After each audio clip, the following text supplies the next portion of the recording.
welcome to Two Guys Talking with Marcus, Kris and Steph. Yeah, welcome back. Second episode on. I feel it's weird that it's two guys talking, but it's not anymore, is it? It's three guys or two guys and a gal, depending on whether you like the word guys or not. So I remember when you were talking about this last time. Personally, I have no preference. Like, guys is a gender neutral term as far as I'm concerned. Because in a group, I would never go, oh, hey, guys and gals. Hey, guys You just say, hey, say guys, right? Some people do get really pissed off about it, though. You know what? You know other languages? Like, especially Spanish. I know this one about Spanish. You have feminine and masculine phrases. If you're just speaking to women and you're saying hello, friends, it'd be hola, amiga. If it's a guy, hola, amigo. But if it's guys and girls, it's hola, amigos. Really flexing your Duolingo there. I didn't learn that on Duolingo. I learned that from work. Fair enough. Yeah, like the plural will always be the masculine, I suppose. Right. I want your opinions on pronouns because I don't get it. I don't understand. What when people ask, like, what are your pronouns? Yeah. I don't give a shit. I'm just Marcus. Like, hey, like, what are you saying?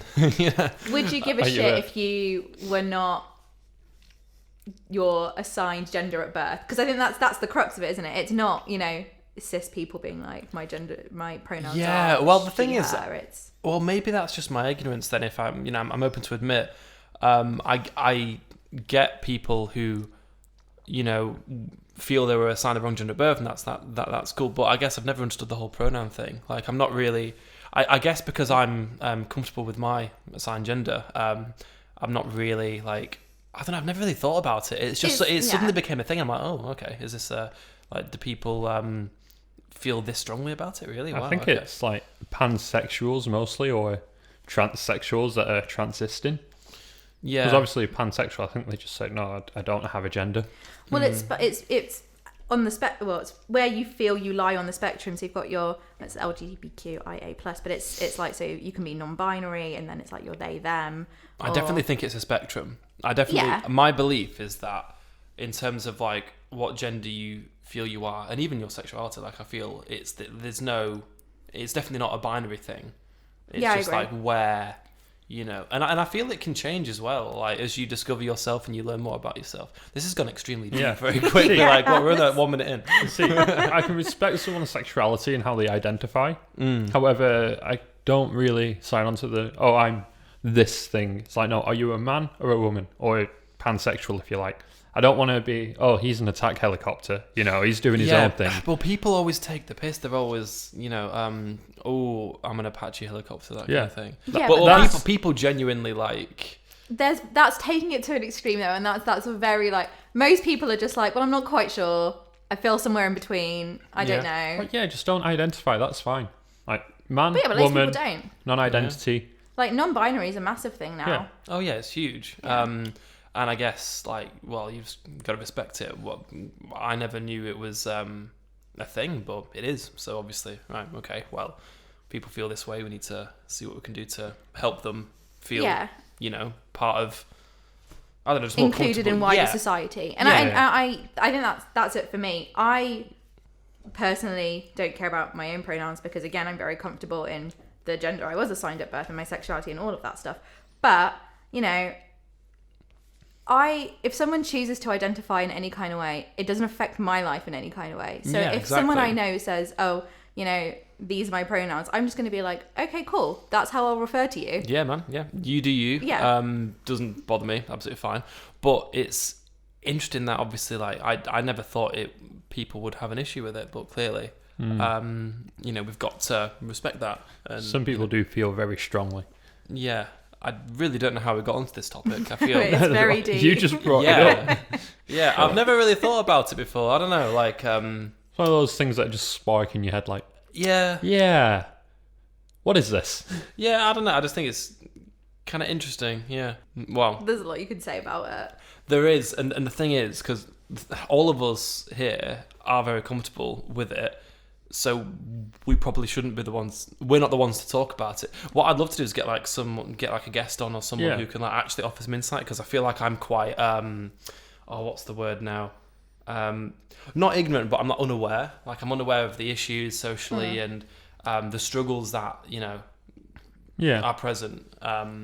Because I'm quite lucky that I'm quite comfortable just doing what I do, you know.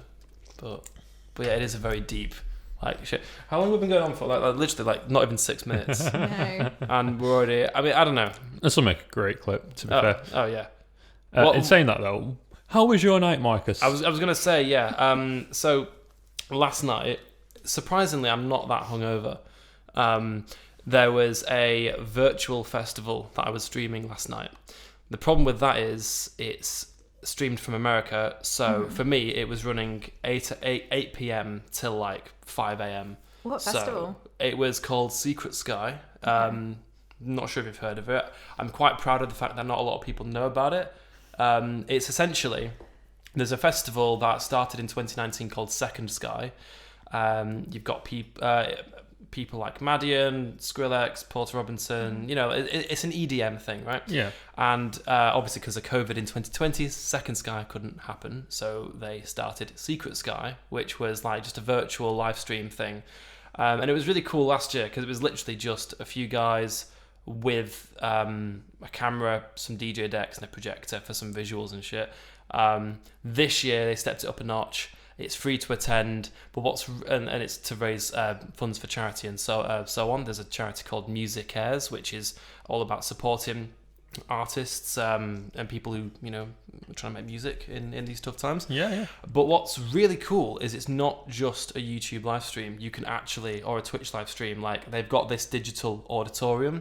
So basically, you go on the website and you get given an avatar, and you can walk around, and you're in a virtual. I guess a venue, a virtual field, as if you're in a festival, and there's different things you can walk to. You can see other people, and above all the different above all of the heads of the other characters that you're in the virtual room with, it says their location, Ohio, Arizona, Perth, Australia. All over the place, and it's really cool because we can't go to festivals right now, and I'm really missing that. And this is a virtual way. That sounds really cool. Yeah. I will say, I walked in at some point and I was just raving with you while it was doing its intro. And you showed me the virtual world, and there was little chat areas. Yeah. And you could go into these chat bubbles and just chat with people. Yeah. That sounds great. Yeah. From that, I was looking on Reddit, and you got people from all over the world just chatting to each other about music they love. And the lineup, some of them are sort of well known. You've got, but I can guarantee you've not heard of them. You've got Rez, No Rome, Porter Robinson, and who's another big one that was there? Can't think. But a lot of the lineup were very, very small, unheard of. They were literally just artists that the guy who did the festival just enjoyed at the time. So it was we'll give you a global stage and you can do this. So I discovered loads of really cool music last night. I had a full-on rota. I had a full plan of action for the alcohol. So I was like, right, we're going to start at 8 o'clock and I'm going to open a bottle of wine, get a good base layer going. I'm going to drink the wine from 8 p.m. till 11 p.m. Right, that should be enough time to drink a full bottle of wine. From that, we will move on to the beer phase. So between 11 p.m. and 1 a.m., I'll drink some beer. Not sure how much, just depends on what the feel is. Once we get past the beer phase, 1 a.m. to 2 a.m. is the gin phase. I had some gin left over from a few nights ago, so I wanted to finish that. And then that when we get to around 3, 4 a.m., when the headline act was on at 4:15 in the morning, it was right, we're at the whiskey phase now, because I've got some really nice whiskey, which, I drink sparingly. It was a gift from a friend of mine I got a couple of weeks ago. It's beautiful. A bottle of Belvini. And, From that face, you look like you hate whiskey. I do hate whiskey, but it was more just that the mix of liquors that you have consumed last night scares me. Well, that's the thing, because I had this plan of action, this agenda, this, rota almost of the different alcohols. In order to pace myself, I didn't want to drink too much too quick. But me being me, I'd look at the time. Oh shit, it's 10:30. I need to, we end the wine phase at 11 p.m.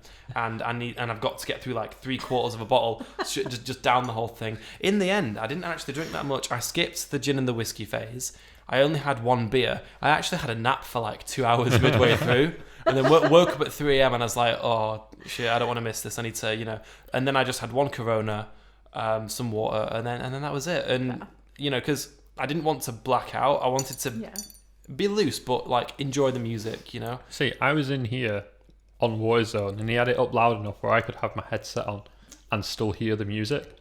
I was like, yeah, this is great. I'm listening to the music. I'm playing the game. I'm not losing the game audio. I'm just bobbing away. Yeah, you're just doing your thing. And then the music goes down suddenly. I'm like, what? Yeah. Finish the game, look in, he's fast asleep. Just having like a little nap. To be fair, there's always someone at a festival that you see passed out somewhere. So that's just you for a couple of But that's the thing, because like in a festival, there's like a vibe, there's an energy, there's like an atmosphere.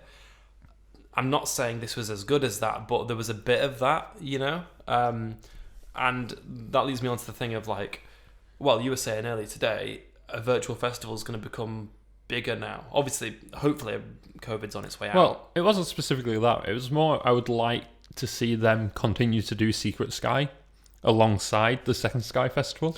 I kind of feel like when they can resume the normal festival, SecretSky, they'll probably stop doing SecretSky just because they don't need to. But yeah, I agree, because it's open it up to a wider audience, because otherwise I've got to get a flight to where they're doing it, San Francisco, I think. They did actually announce they're going to do SecretSky back end of this year. But I mean, of my friends, I'm the only one who cares enough about this kind of music to actually go and book a flight and go. So I might end up having to go on my own. But I mean, I'd still do it, because why not? But it's more accessible if it's done as a live stream. Yeah, I think that's really good. And I think as well, it kind of, you still get that sense of, not as much as if you were there in person, but that sense of community that you get when you're at festivals. Everyone's still banding together. You still meet loads of random people that is like a shared common interest, like you were saying with the chat rooms and stuff. So it sounds like it is almost the best thing that you can do this year, for lack of actually being able to hold a festival. Yeah, there's definitely a sense of community with it. Like I felt like I was part of something, and the fact that, well, so far every single person that I've spoken to about it doesn't know what it is, don't know who the lineup are, don't know anything about it, and I'm like, well, I do, and I had a great time. So it feels kind of special in a way, like it's like a secret thing. Well, I guess it is called SecretSky. So it was really good, honestly. I had a great time. I'm not even that hungover today. Like I say, bottle of wine, one beer, that's all I ended up having. I didn't get through half of what I was planning. Such extravagant night planned, and obviously I've not got the same tolerance as I used to. So, although in saying that, I wanted to bring it to having to sleep and having to have something stimulating your mind to fall asleep to. Because I find myself sticking a YouTube video on in the background and using that to fall asleep now. Whereas as a kid, obviously, you don't do that. You just like, it's bedtime. All right, you go to sleep. Yeah. And as I've got older, I'm like watching YouTube until I pass out. And now, if I don't have that, I can't sleep. Really? Yeah. I tried last night. I tried to just go to sleep.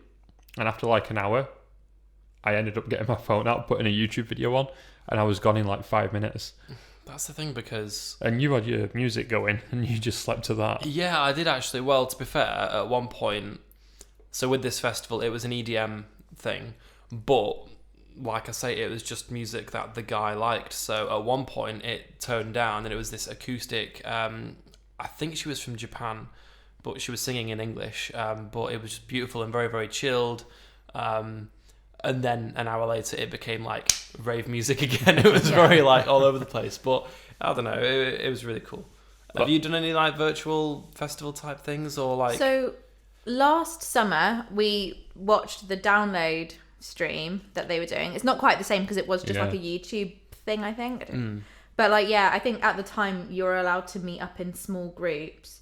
So we just went to a mate's house, and there were like 4 or 5 of us, had a couple beers, sat in the garden for a bit, watched Download. Nice. That was nice. Yeah. I've streamed a few gigs over the last year. So I know like Biffy Clyro were doing they've done a few like live streams over the year, and I watched Tim Minchin. He had like a new album out. Nice. I love Tim Minchin. But so I watched that, but festivals not so much.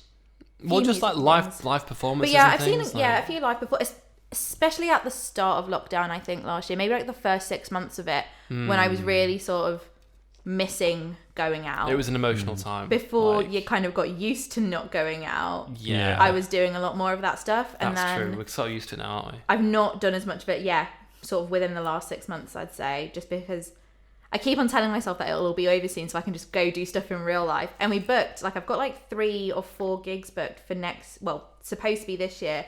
And when we booked them, they're quite spread out. So I think it was one every couple of months. And they've all been moved now, and they've all been moved to October. So this October, it's going to go off. Yeah. It is going off. Well, do you remember? I don't know if you listened to Blossoms, but Stockport band local to us. I don't know when it was, but they did their In Isolation gig, and it was obviously just done as a live stream. They're all on a video call playing music, and it's all acoustic. They're all in their own homes. Really, really beautiful. And actually, they recorded it professionally and printed it as a vinyl. So I've got the vinyl here. I talk as if I'm not going to put it on, but because we've not got the copyright for it. But it's beautiful, and obviously, I guess in the first lockdown, it was a very surreal time. And I mean, we're sort of more used to it now, but back then it was very emotional. And even with SecretSky. So the first one they did was in it was May last year, and it was just them with a bit of a, each artist had a bit of a webcam and a table, or some cases an ironing board with a DJ deck on it, and that's what they were doing. And in a lot of ways I kind of preferred it like that because it just felt more personal. I don't know, but like I said yesterday, it'd be nice to have, say, Glastonbury. Apparently tickets are really hard to get for that, to actually go and that's the thing, if you go to Glastonbury, I don't know if you guys know, but if you go, not that I've been, you feel like you're lucky you were chosen, right? You can't just buy tickets to Glastonbury. You have to because of the demand, you have to, I mean, you're lucky if you can get on the damn website without it going down, because there's so much traffic going towards the website. My sister's tried for years, and she's managed to get tickets twice. Very, very lucky. I've tried to get tickets, and it'll just kick me out and say, sorry, you didn't get through. But once you get through, it's like, oh my God, I'm actually able to enter my name, enter my phone number, enter my card details. Oh shit, here we go. And then you get in, and then you feel special there, and it's like a close-knit community, and there's a vibe. I don't know, I know it sounds horrible. That makes me not want to go even really? more. Really? I love that. I think that sounds really wanky. Really? Yeah, I do. I hope my sister's not listening to this. Sorry.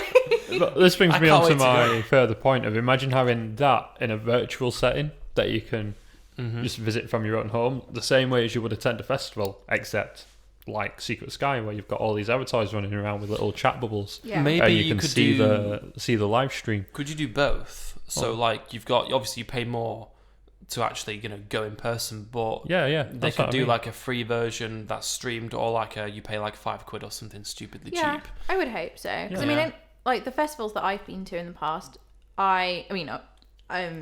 the biggest one I've been to was Ziget, which is in Budapest, and obviously you have to fly to get there as well, which I would gladly do. And when it's open, we were supposed to go last year, and then it got moved to this year, and then this year it's also been cancelled, so we're going next year. Jeez. But but I even if they had a live stream for it, or in the future, when I go, if they're doing a live stream of it, I think that's great. Yeah. It makes it more accessible to a wider population of people that wouldn't necessarily travel that far to go to a festival anyway, but they'd still get some of the benefits of going. If there are chat rooms open as well, you're still, and it opens up to a wider audience. It just makes it so much more accessible. Not the same as actually being there in person, of course. But, but it's still, at least it's there.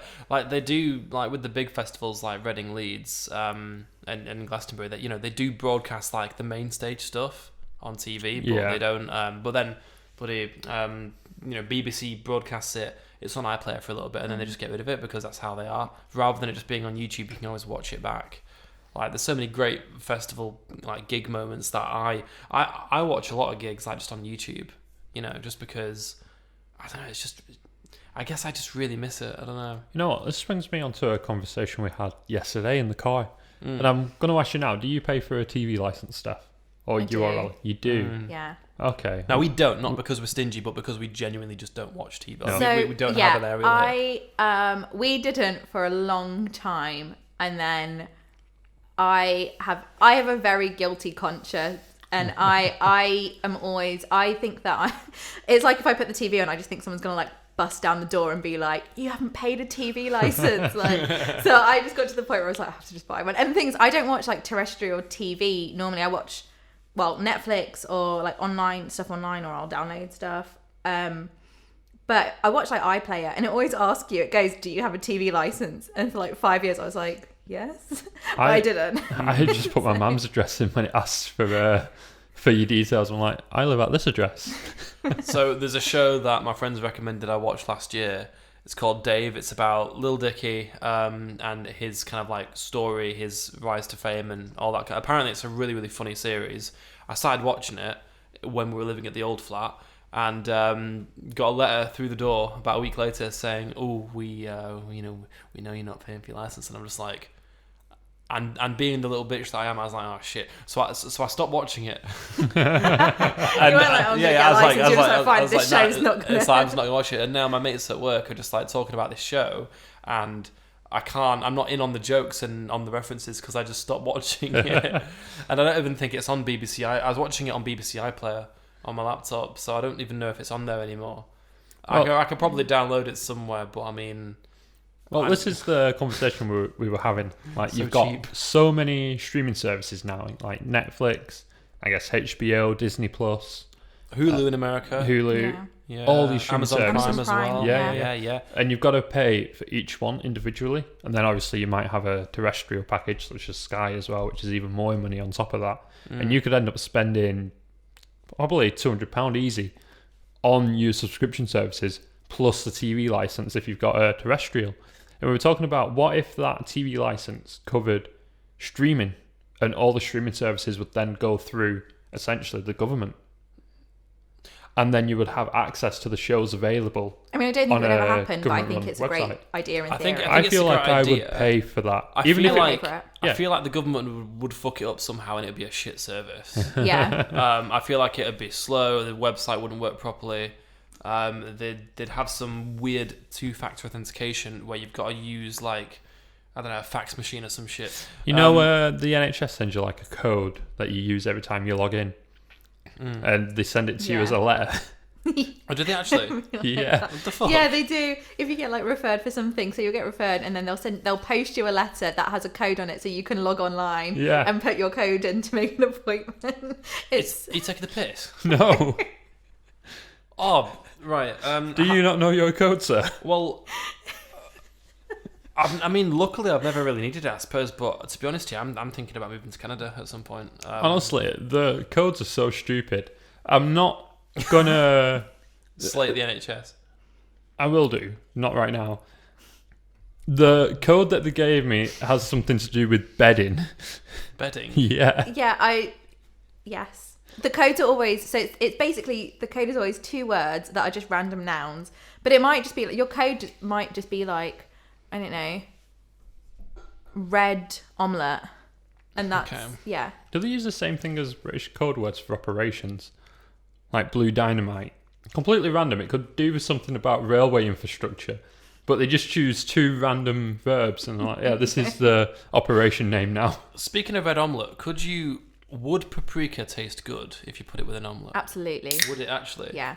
Okay, I might try that. Yeah, because if you had a boiled egg, you could put paprika in. It would be nice. Yeah. So what? Why would it be different if it was an omelette? Turns out the NHS are trying to like, I don't know. Gordon Ramsay's sending cryptic messages to people trying to get them to cook better, like through the NHS. Like, oh, it's funny you say that because I bought a pineapple today and I'm gonna grill it later. I was like, what should I use to grill it? Just like foul language and insults. A bit of brown sugar and paprika is what I settled on. That sounds great. Yeah. Like, nothing serious. It's all on the unit, ready to go. It's literally a pineapple just sat there. I would never paprika. I would never consider buying one of those. Like, what, a pineapple? Yeah, I don't know why. I'm just not that adventurous. It's a pineapple. Why? What is adventurous about a pineapple? Have you seen the head on it? It's like it's got like an afro or something. Yeah, that's cocktail garnish, my friend. You just cut that off and that's it. If you cut the top off and then put it in a pot with soil, you grow another pineapple. Wow. See, I didn't know that. I don't know if that's true. That's why I don't know. You just wanted to see if he'd do it next week. Yeah. It's like, you see those like life hack videos, and it's like avocados. Just take an avocado seed out of one that you've bought and plant it. 5 years later, you'll have your own avocado tree. But it'll taste like shit because when you also you need the right climate to grow avocados. There's a lot of things like crab apples. Like those like. Not every apple that you plant is going to taste good. Like most of them will taste shit. Apparently, they're like fruits and veg have to be like cultivated. Like there's certain farms that have just got it nailed. Yeah, because it's certain soil, certain pHs, certain temperatures, humidities, all of that stuff. Yeah. Just doing it all. But well, I mean, like soil, seed. All right, see you in a week. Yeah. And then just see what happens. Well, for me, it's soil, seed, and then, oh shit, I forgot about it 3 months later. Like you gave me for Christmas a grow your own bonsai kit, and I was doing it well. It was going well, and then you have to put it in the fridge, leave it for 3 weeks, take it out, put a bag over it, do all that, give it its own atmosphere, and it was growing. And then I was like, okay, this is cool. And then I looked at it a week later, and the stem thing that was there was just not there anymore. I was like, what the fuck? Where's this go? And then I just kind of... It's here, actually. I've got it right here. That doesn't look alive to me. It is. It's just some really dry soil in a little But is there growing a root pot. and a seed in it? There's a seed in it. I mean, the seed's not doing anything. Seeds can live... So they've done that thing. So there's... I don't know where it is. I've not watered it for like a month. I want to say it's in like Israel or somewhere. But there's like a greenhouse, and they have like every recorded seed and plant or something like that. So and they've done things. Okay. They've cultivated plants that have been dead for like thousands of years. Yeah. There was a thing last week where a plant that had been alive in the dinosaur era, I want to say let's just go Jurassic era. Mm-hmm. They've cultivated it, and they've like made so yeah, that seed's fine. I think I've seen one where they found a seed in the amber of a tree or inside a mosquito or something. Like a mosquito got stuck in amber and fossilized, and the mosquito had a seed in it. Interesting. And then they got the seed out of the mosquito. Life finds a way. It's literally the start of Jurassic Park we're talking about. Yeah. But it's kind of like you've got what's it called is it in Iceland? There's that bank of there's like a underground storage thing. We spoke about it a few episodes ago. There's like a seed vault where they've put every known seed in a vault. I think this is what I'm talking about. And maybe I heard it from the podcast. If they're cultivating it, it's a bit different.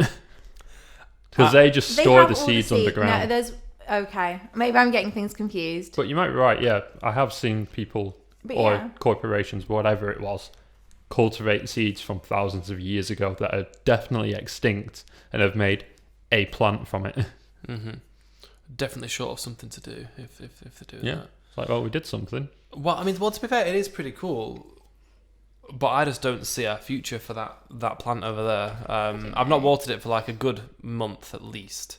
I've kind of forgotten it was there. In fact, only now did I realise it was there, and I was like, oh shit, okay, let's have a look at it. There are more seeds in the box that you gave me for Christmas. You were saying, I'm just going to try this one first, and then I'll try again later. I've also got it's like a chili kit, so it's like some chili seeds, and it's like a chili challenge thing, and you can like grow them and all that.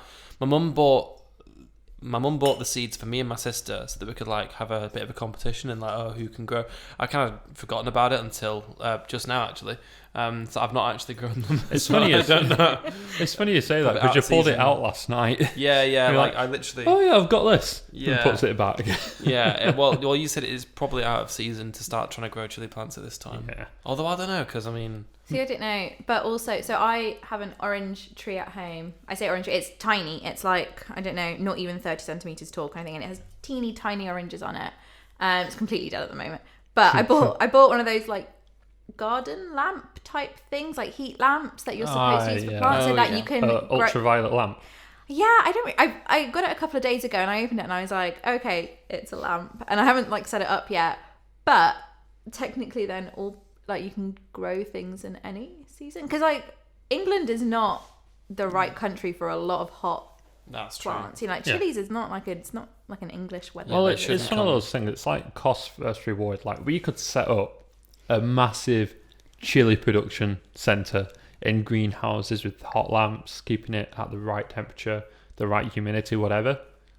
And then once you package that and take it to market, it's like, well, this costs £4, yet your chilies from wherever in the world they come from is less than £1. No one's going to buy them. We've driven the price down so much. You know what? We were in Tesco earlier, and he went to buy a garlic, and he got one singular garlic for 60p. I was like, why don't you just get a pack? Because at least then it's going to last a bit longer. I mean, it was a bigger bulb than but we're getting 4 for like 6p cheaper. Yeah, he got a pack of 4 and it costs less. Yeah, but that's the problem. Like, how often do you use it? Relatively often. I use it in quite a lot of meals. Yeah. I get the clove, I crush it, I slice it up, and stick it in. Sometimes, at one point I didn't actually cut up the clove. I just put it in as it was. I'd crush it and put it in. My God, that is some good Yeah. Everyone likes a bit of garlic. Perks of being single. I mean, no one has to endure the garlic breath, So, yeah, and I enjoy it. In fact, I need to cook later today. I've got a pack of chicken that's just sat on the countertop. And it's funny because I don't know what it is with me, but I always remember that I've got chicken in the fridge 2 days after it's gone off. So I'm just like, right, okay. Don't eat that chicken. It smells fine. It's the same story as last week when you had the chicken. It literally happened last week. Yeah. And it's literally like, we've got some chicken over there. I opened it. It smells okay. It's 2 days past its use by. I think it'll be all right. Yeah, I don't think you'll die. Yeah, I'll just not have a good time. Maybe. Be a bit slimy when you're chopping it up. Scenario. Well, I'll see what the texture feels like. All right, but I mean, I'm not really one for wasting food. But then you don't want to get ill, do you? So you'll cook out all the poison stuff. Yeah, I don't know if it smells fine, but that's the thing. Like, I think meat is too manufactured.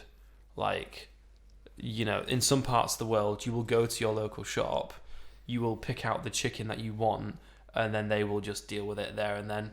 Take the feathers off, serve it up, all that. Take it home, and then it's a case of when the shops run out of meat, that's it. There is literally no more meat. The 2 goats that the village has, that's it. There's no more. You can't just go to the freezer. And I kind of feel like in terms of like knowing where your food's come from, that's like. If your village has 2 goats, do not kill those goats. I'm assuming they're ideally opposing sexes. Yeah, and therefore you can make more goats. I like the way you think. Forward thinking. Yeah, it's like, I'm hungry. Chop. Oh, wait. Well, that's the thing. And then I kind of feel like, in this country, like, food's too manufactured, especially on the meat side. I can't remember. You're not pescatarian or vegetarian. You just eat. No, I eat everything. Yeah. Oh no. Well, actually, I don't know. What do you? Because you're going for a meal later, aren't you? I am. Yeah. What have you looked at the menu? What do you think? So we ordered from there before. So Well, what type of restaurant is it first? Oh God, that's a great question. All I know is they do really good burgers. Okay. So that's the type of food I'll be getting. A burger food. Yeah, so I'm celiac and I don't remember. So I ordered from them about a month ago and I got a burger and it was probably the first burger I'd had in about 5 years. Wow. Yeah. That's a long time. Yeah, because I don't know. I'm very of the opinion I don't like food substitutes. Like I don't like things that pretend to be things that they're not. Just to be like, oh, it's the gluten-free version or it's like the vegan version or whatever it is. I'm just like, well, it's not that. Just be what you are. Yeah. So I never had like gluten-free burgers or, bread. But so I just hadn't had a burger in like 5 years and I had one a month ago and I was like, this is the best thing I've ever eaten. I'll tell you what is nice. Gluten-free beer. I tried it years ago. And then I was like, well, I don't really drink beer that much anyway. So again, I just don't remember the last time I had a beer. Well, I literally had one last night. I mean, it was a Corona. It wasn't anything special, but I mean... Literally, you drinking made me get a drink out. And it was just like, oh, we've still got Coronas from last week. What? Right. So what's the appeal with gluten-free beer then? Like what? It just tastes so much nicer, if you ask me. Okay. It's a much better taste. I think my favourite for that is Dam. Okay. Love the taste. It's not too strong in terms of beer. It tastes I don't know. It just tastes nicer. If you have a normal lager against a gluten-free lager, the gluten-free seems to win out for me. Okay. You know what I think's weird, right? Like, there was a video I saw ages ago, and it was about how, like, you know, the girly drinks, the ciders, the pink gins, all really, really nice tasting fruity drinks. Male drinks are just like disgusting, bitter. Yeah. Like hops are not that nice. Literally. But weirdly, I do actually enjoy a beer. Why is that? Like, literally, it's not a nice thing. You can order bitter from a pub. Yeah. Like, oh, you want a drink? How about this bitter? Why would you want that? Why would you want that in your life? So this week we're drinking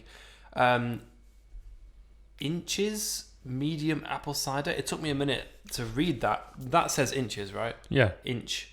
Yeah. Like, inches. for some reason, I was looking at it thinking, I don't know how to pronounce it. I swear, every time you read I was off anything on the podcast, you take a different form. Yeah. Normally, you're a baffled with the bullshit kind of person. I just couldn't. And then when it comes to reading, it's like, it's inches. Yeah, I couldn't. Medium apple it just cider. Doesn't look right. I think because I'm looking for an E between the H and the S, and I just couldn't find it. But it's quite good. I don't normally go for cider because I always, there's like a whole bloated thing. That cider, if you drink too much of it too quickly, But this is actually quite good. Tell you what, my favourite cider is Old Moot. Good cider. Old Moot, yeah. Good cider. And what are you drinking tonight? I have got it's Lone Wolf, which is the Brewdog Company's gin, and I've got cactus and lime flavour. Cactus and lime. Which is really nice. I'm not really a gin person, but this is delicious. What does cactus taste like? It tastes. All I can say is that it tastes like green. Like it just tastes. It tastes like green. It tastes like green. It tastes like, I don't know. How does one taste green? Like it doesn't have like I can't be like, oh, it tastes like, salty or whatever. It just tastes. It tastes almost like it's healthy to be in a gin. Okay. I want to know who the fuck looked at a cactus and went, yes. We will put that in some gin. Yeah, because the thing's people prickly. eat cactus. Yeah? Yeah, it's a veg. People can eat it. Yeah, but you just don't see it in the supermarket. I bought an aubergine today. I bought an aubergine. I have never done that before. What? Do you know what to do with an aubergine? Absolutely. I don't know what to do with it. You do? I bought this I bought this aubergine. I'm looking at direction. Just cook it. I'm looking at it thinking, right, if I cut this, will all the juice run out? Will it be like all shriveled up? Like what? I don't know. What, like is it going to be when you solid? bought it, what did you have in mind? Ooh, aubergine. Yeah, what I had in mind was I've got a couple of friends who are vegan, and a lot of their food that they cook is with aubergine, and it looks delicious. And I'm like, okay, I can get in on that. So I bought this aubergine, and I'm just like, okay, now what? I do actually have a really good aubergine recipe that I can give you. Does it include chicken that may have gone off, but I'm not sure. You can absolutely put chicken in it. It's a veggie recipe, but in you the can aubergine. What do you mean? Like hollow out the aubergine, and put the chicken grill the chicken, and then you get like this nice like skin. Like I don't know. No. I want to be. I mean, do what you want. I want to be adventurous here, right? Speaking about being adventurous, so on Friday I went over to a mate's house. We sat in the backyard, and he got a fire pit out, got some coals, and I tried my first jacket potato. I really am not that arsed about jacket potatoes. I'm like, it's boring, doesn't taste that good. My God, this thing was amazing. I have missed out on so much in my life. Right. Like, it was a potato. It was in the fire pit for a good hour with some butter. My God, that was when you delicious. say your first jacket potato, you mean you never eaten a jacket potato before? I have eaten jacket potato, but I've always scowled my face and been like, why is this like, this is boring. I do not enjoy. It's literally a potato. There's nothing about it. You just put this in the oven, and then there you go. But this was delicious. Like, I really enjoyed it. I think eating food outside makes food taste better as well. I don't know how that works. Do you agree? Yeah, I do. Yeah. Something eating food outside just tastes so much nicer. It's like a barbecue when you sat out and you've got just food in your hand. Yeah, it's so it good. tastes better. Yeah. I'd love to I've seen videos where people dig a pit, get some charcoal going, put the food in and then bury it, and they'll leave it for hours. And then they dig it up later and that's your food. Yeah. It's like, I'd love to be able to do that one day. You can do it now if you want. We've got some grass outside. Get yourself a shovel. Yeah, just start digging up the landlord's grass. Well, no, literally, like one of my mates for Secret Santa last Christmas bought me a bloody AA snow recovery kit. Yeah, for Secret Santa, because he knows what my driving's like. I've not even got a car, but whatever. And basically, it was a high-vis vest with a warning triangle that you can stick on the roadside with a foldable shovel. So I will give you the shovel, and you can go outside after this podcast, and you can dig up some. And what do you mean? Like what? So you put the fire pit underground? Basically dig a hole, put your food in it, and then put charcoal in it, and then your food's on top. So it's like just a barbecue. Yeah. Okay. Oh, because I was thinking that you'd put the soil back on top of the food. You do, yeah. What? So to close it all off, so it's almost like a mix between a barbecue and a slow cooker. Wouldn't that put the fire out though? Because Well, no, you start the fire. So you've got the heat, Yeah, and it retains the heat, so it cooks your food. Right. Yeah. Okay. So you start the fire, let the fire burn out, so you've got the coals the same way as you did the potato, and then you've got your food on there and bury it. That's amazing. You know what else I tried on Friday? So I gets there, I'm driving, my mate's like, "Oh, do you want some rum?" And I'm like, I mean, I didn't bring any drinks, so yeah, maybe like a small one. I don't know. He pours me. You've seen the video where it's the woman and she's like 2 shots of vodka, and she like glug glug glug glug glug glug, glug. Like, and he poured this rum.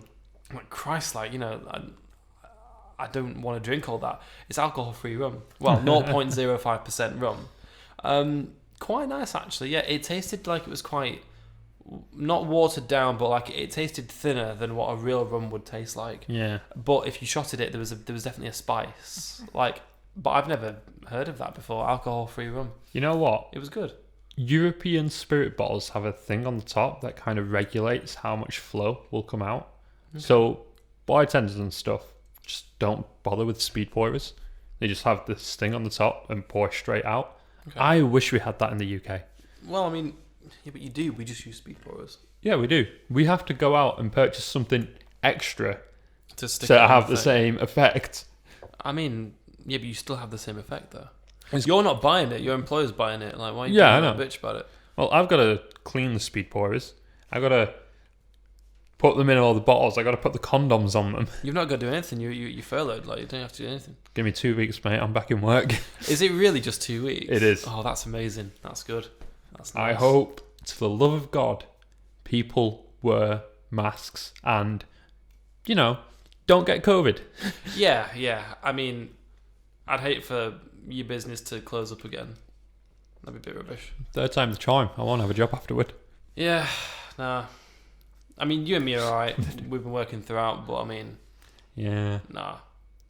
I was discussing something last night about my playtime on Warzone. Oh, yeah. I've got like a solid 10 days over everyone else. It's like, well... That's because you've got nothing else going on. Compared to you guys, this is what I've got. You got so much more free time. Like, during the day, I'll go out, walk, cycle, whatever. At night, Warzone. I want to ask you actually about Warzone. So on the notes for this episode, you've written seal clubbing, but then you've put, what does it mean, open brackets, Warzone updates and gaming, close brackets. So I don't play Warzone. You don't need to read it all, man. Well, it's done. I don't know what Warzone is. I'm going to Google this quickly. It's just Call of Duty, but the current one. Oh, okay, fine. But like seal clubbing. Have you heard of the term seal clubbing? I mean... Yes, but... what's the context? Gaming. Yeah, but like, have you played Bloody Pingu? Yeah. No. Yeah, that's what seal clubbing is. But it's the seal clubbing Pingu, and then you see how far you can get him. See, I didn't know that. I've not thought about that. I've not thought about that. But isn't it weird how the mind works and how you connect dots? There's some shit like in the back of your head. See, seal clubbing for me, hiding, just like lurking around the corner, like, oh, you know, seal clubbing for me, I'm going to come back. Is going into lower ranked games or lower skill lobbies and beating the shit out of noobs. Okay. Like, you go down and you just get a massive KD or you win games, whatever, It's more prevalent in like PC gaming. Yeah. However, it's still a thing. Like, so where does the term seal come from then? I don't know. I just heard it one day. It's like, oh, you got a load of people coming in seal clubbing, because it's like loads of streamers who have got the best gear, all this, all that, coming into people who have just started playing the game and don't know what they're doing. Thing is, streamers are also streaming whilst they're playing, so wouldn't that hinder their performance? Because their bandwidth isn't as much. Like, they'll lag a little bit more. Like, it depends. Surely if you're streaming, you will have accounted for that fact. We have terrible upload speed, sir. Yeah, but a streamer will not. Yeah, but we've accounted for that with this podcast by I just take the files to work and upload it on their internet. Yeah, like but the day after. I can't do that here. Like, run a massive cable to your office so that I can stream Warzone. I mean, it's a 10-minute walk away. How long of a cable would that be? Like quite a long cable. A quarter mile, maybe, of a cable. How long until someone just comes across it and thinks, I wonder what happens if I cut this? Well, then you get no more two guys talking. Basically. It's weird though, like, obviously with the car we've got L plates so I can drive it. And we went out of town the other day and we were perfectly fine just leaving the L plates on. Yeah, but you're scared of people stealing them, aren't you? Yeah, but in the actual city, it's like, well, someone will just come along and be like, huh, L plates, I'll have those. Do you think? Why? Yeah, though? Definitely. Like, they have no value for anyone. Yeah. Literally. And you know what gets me as well? Like, if you get, like, I don't know, some, like, kids or youths or whatever, and they, like, fuck around and they steal shit for kicks, they don't see your reaction. Like, surely, if you're going to do something to piss someone off, you want to see their reaction. That's what you get the buzz out of. But you're not going to see the reaction because you'll be doing something else by the time you find that your L plates are missing. So I just don't see the point. Like, are people just bored? Like, why would they do that? Don't know. But I know it's something people will do. Like, if we left the L plates on overnight, in the morning, they would not be there. I find that so bizarre. Yeah, I agree with you. I don't know why anyone would do that. People do a lot of things without any kind of, like, reason. I'm guessing it's worse in London, isn't it? Like, in the south, if you're in a big populated area, if you just leave something out. I guess so, but I don't know. Because it's never... Well, I suppose I've also just never left stuff... Well, actually, yeah, because I remember one time we were trying to get rid of an old couch and we left it out, called someone to come and collect it. And before they had come to collect it, someone had taken it. So, yeah. Actually, I think... Well, look, did you want the couch collected? Yeah, absolutely. I wasn't mad at it. I was just like, oh, okay. Well, all I had to do was put it out. There's a How I Met Your Mother episode where they do that. Like, they take whatever they want gone out to the street, and by the time they get back up to the apartment, it's gone. And they don't understand why. They never see it disappear. It's just... Yeah, that's it. You just don't... It's just gone. Yeah. I mean that's a good thing. That's like, you know, rather than having rubbish, like, just around, you know. If someone's getting use out of it. Yeah. 100%. Fine. You know. You know what? Here's a tangent. Did you hear about the National Day for carrying out sexual assault? Yeah, this is awful. Sorry, what? This is awful. Yeah. The National Day for carrying out sexual assault. So you've got, like, Earth Day, you've got Teacher Appreciation Month or whatever, right? And then you've got this shit. Literally, a group of 6 men on TikTok decided this should be a thing and gave instructions on how to carry out sexual assault. So they basically admitted online that they are basically rapists. Not quite to that degree, perhaps. Well, and instructed others to partake in this National Day for rape. So none of us here use TikTok, right? How did you find out about this? Reddit.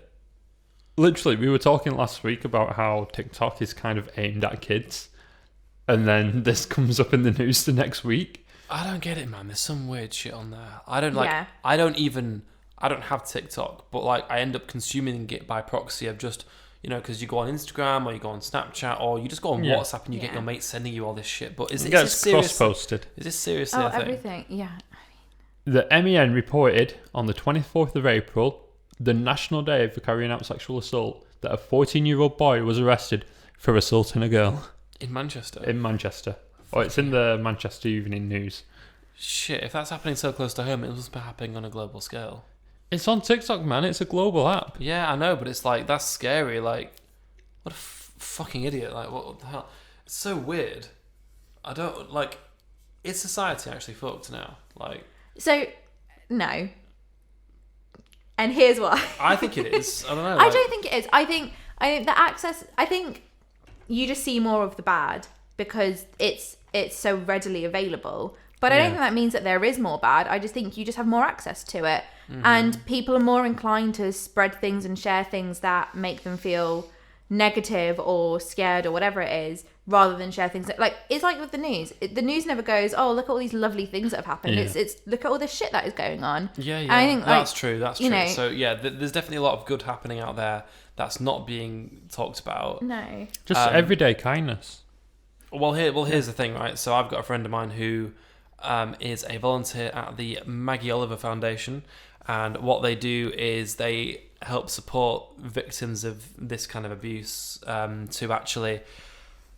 Well, I'm not a volunteer myself, but I support charity, and so I don't know all the ins and outs. It's very complicated because, of course, these people's lives we're talking about, but they help support people who've gone through these atrocities, and this one person that my friend's been recently assigned to help support is 67 years old. What? And they were abused when they were like 7 or something, or 8 years old. Yeah, so like this is like what we're talking about here. Sorry to bring the tone down massively, right? Fine. But this is an issue, and it's been going on for a long time. And it's fucking disgusting. I cannot understand why the world's like this, and it's just horrific. But obviously, the positive spin on it would be that there is support out there for those who need it. Yeah. You've got Maggie Oliver Foundation. Go to their website. I believe it's like MaggieOliverFoundation.org or .co.uk. Do a Google, you'll find it. If you are a victim of it or have or know anyone who's struggling or that kind of thing, you can find the support there if you need it. The support's there if you need it, but I mean it shouldn't even be needed. Yeah, I think it really annoys me. Yeah, absolutely. I think that's where I sort of go. It's absolutely wonderful that there are all these resources and things available for. There's people other ones that too. Been... I just only know about Maggie Oliver. That's there are a lot. But then I think the topic should be, what can we do to prevent this stuff from happening in the first place? Like, why is it happening? Mm-hmm. It's great that there are resources to help victims and all that stuff, but it's the focus. Well, the focus should be on both, but I think there should be also a focus on, let's stop these things from happening. Let's stop the fact that someone can make a TikTok and it can spread to promote something called "Let's sexually harass someone day," or like that shouldn't be allowed to happen. And there should be things in place to stop that post from being able to become so viral. Because the fact that someone in Manchester's watched that and then carried out some crime is that's insane. It's like, I can go on YouTube and I can watch videos of the LA riots and looting in the 90s, right? That doesn't make me want to go and do some looting. It makes me appreciate that things are pretty chill in my part of the world right now. Like, who the hell, I don't know, but like, is it a problem with society at a fundamental level? Is there not enough for, well, I would say young people, but I suppose anyone can do it. Is there not enough for people to do it? Are people just bored, or are people just like lost? I don't know, like, is there something? Is there a problem? Is there a problem with society at like the fundamental, ground level? I think so. Partly, I don't. As with most things, I don't think it's black or white. I just think that there are some elements that it is a wider societal problem. I think the fact that a 14-year-old boy can find that information is a bit of a problem. I think the fact that a 14-year-old boy can look at that type of information and go, "I'm going to do that," is a problem. Yeah. Whether that comes from, whatever it is, the way he's been brought up, schooling, friends, I reckon the parents aren't even aware that he's consuming this kind of content. No. But this is a conversation that people have been having for decades. Oh, the parents or whatever. Mm. But it's worse now. And we grew up in the era where when kids are being raised by the internet right now. Yeah. We just basically barely escaped that. I'm assuming you weren't raised by the internet. No, I think I was about... There's probably a good influence. I must have been about 14, 15 when social media became a thing. But even at that point, you could very easily not partake. It was probably when I was about, I don't know, I guess, 19, 20, when it was like, everyone had a Facebook. Everyone had like this, that, the other. And I reckon it's harder to not partake in that now, though. If you're 14 now, it'd be a lot harder for you to not partake in that. I remember my mum, like, when I first got Facebook, when was it? How old was I roughly? I want to say like 11 or 12 years, no, probably 13 years old or something, right? And my mum was like, you are not putting any profile pictures of yourself up on the internet. Like, you're just not doing that. Like, she's very traditional. She's not online at all. But obviously, so I didn't do that. I just had pictures of like cars and stuff that I liked as my profile picture. But, you end up being the odd one out. So through that pressure of wanting to fit in high school, you ended up just conforming and, doing that anyway. It must be quite hard now, I reckon. Yeah, I would hate to be a teenager today. I think most teenagers hate being teenagers.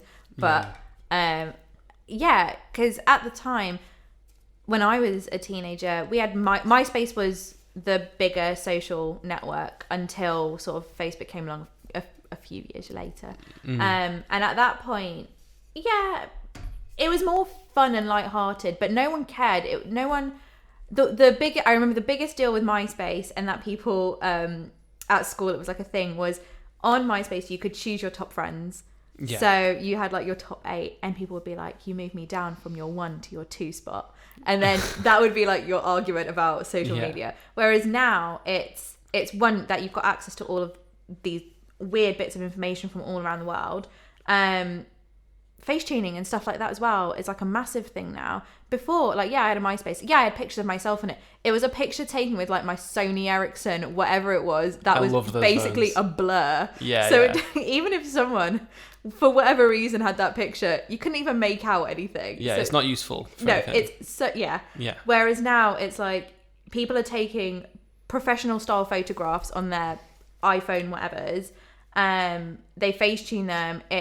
Then they post them online. You create so many different social dynamics. I can see girls at school bullying each other for like the way they look in Instagram pictures. Which is such a ridiculous thing.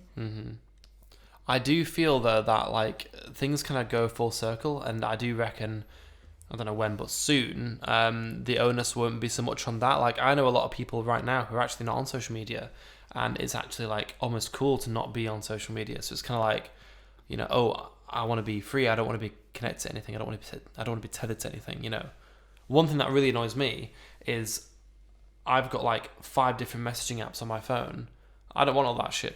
Like, everyone that I speak to can message me on WhatsApp, but some I only speak to on Messenger, some I only speak to on Snapchat, some I only speak to on Instagram, like direct messages. Weird. Like, I don't want that shit. But I don't want to uninstall those apps because I feel like, am I cutting off people? Like, I don't want to do that. It's just strange, I think. I don't know. Like, I do believe society is getting a bit fucked just because this was never even a thing, like, when my mum was my age. But I know the world's different. I think that there are so many positives to come out of it that I can't say that I think it's fucked. Because I think there is so much good. I think there's so much more access to information, so much more knowledge that can be shared. People collaborating on things from all points of the globe. Like, I think there is so much good that comes from social media that I can't sit here and say that I think it is. Because I don't actually personally use social media. I have an Instagram. I have, I use Reddit. I have a Twitter that I don't use, but like, I'm not on Facebook. I'm not on, a lot of social media sites, but I think it's great. But it heightens the bad stuff, obviously, just by proxy, I suppose. Not that that's an argument against. It's just like the bad stuff exists anyway. So in a way, I think bringing some awareness to it is also not necessarily such a terrible thing. And to be fair, a lot of bad stuff is probably happening under the radar, whereas now at least we know it's happening. So that's a good thing. I can give you some positive internet news. Okay. Yeah. Oh, that light in the mood. So did you guys hear, I think it was yesterday, I don't know what about the Josh fight. Yeah. What is that? Like, because you mentioned it yesterday. Basically, about a year ago, I think. Did shit me up. Okay, that's the hour mark. Continue. I want to know what's going on with it. From America, called Josh Swain. Okay. Added, I think, every other Josh Swain he could find on Facebook or whatever platform it was on. Definitely Facebook. And so, yeah, it has to be Facebook. Yeah. And then was like, we are going to meet up and decide who is the best Josh. that in its infancy was what it was. It was just supposed to be a joke. But it built up loads of steam and momentum on social media. It was being shared. And I think a few months later or recently, it became a thing of, oh, well, the date is approaching. So is there actually going to be an event? And so the guy who created it set up a real event to have a battle of all the Joshes to see who would be the ultimate Josh. And I've seen a few clips. There's a lot of people there. So many people turned up with just like what they call like the foam noodles.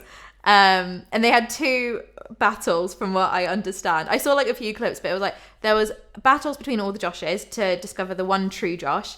And then there was a battle between 2 Josh Swains, specifically Josh Swains. And that was just I think it was like a, what's it called? Like a war thumb war. War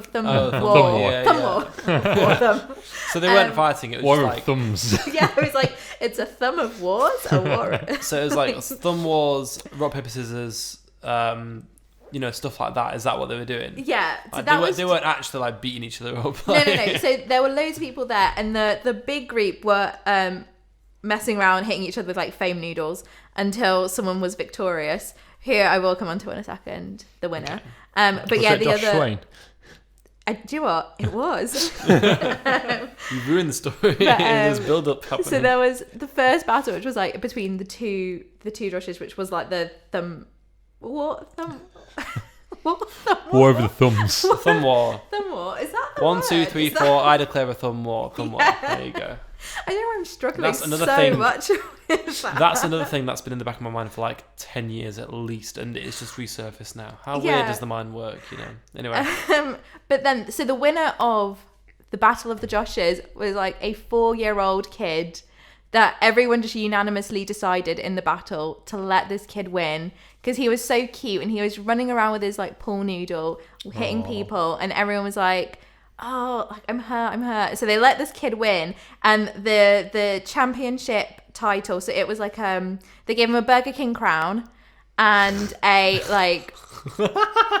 wrestling belt. So he was literally, nice. They hoisted him up on someone's shoulders, and he was just holding this belt, and the crown was too big for his head, so he had to like hold it up, and then he just was wearing it as a necklace because it's like this 4-year-old kid. But then you just go, that kid is going to remember that day forever. Yeah. Isn't that so good? That's beautiful. That's actually beautiful. It really is. And they also raised loads of money for charity. I was reading about it yesterday. I don't remember what charity it was, but so Josh, the creator of the event to begin with, decided to put it to good use as well. And I think they must have raised about like 10 grand in the end as well. That's mental. I want to say it was a children's charity. I don't remember, but yeah. So really positive. Just from like, oh, my name's Josh. I'm gonna add a load of Joshes and let's see what we can do. The ultimate Josh off. Yeah. I love joshing around. I love that. It's just. Yeah, I don't know, like what there's other examples of that I'm sure that have happened before, but I can't think. So there's an example, not quite as wholesome, on Tinder where basically one guy thought if you message the same thing to loads of people, so he added loads of the girls to effectively a group, thinking that if you message them all the same thing, it would send it to them separately. So he basically started chatting to like 20 different girls, thinking that he'd just started 20 conversations, and they were all in this one group. Being like, what is going on? God. I'd love to know how that panned out. Copy and paste pickup lines, except if you send it to multiple girls, they get added to a group together. Oh, that's amazing. Oh my God. Well, I can't say I've... I'm not using Tinder right now, but I mean... If I did use it, I'd probably try and have a bit of fun with it and like do. I mean, obviously he probably was hoping to set up a few dates. I'd do it to try and like not take the piss, but just kind of just have some fun. I don't know. Yeah, I don't know. If I was on Tinder, I don't think as a girl, if that happened to me, if I was one of the girls, I don't think I'd feel that bad about it, because I'd be like, what, do you think that he's only going to be talking to one person at a time? Yeah, of like, course. that's the point of Tinder. Yeah, so they're talking to people. At most, I'd just be like, oh, that was really funny. How embarrassing for you. Yeah, let's move goodbye. on. Yeah, exactly. Oh. I'd like to, I don't know.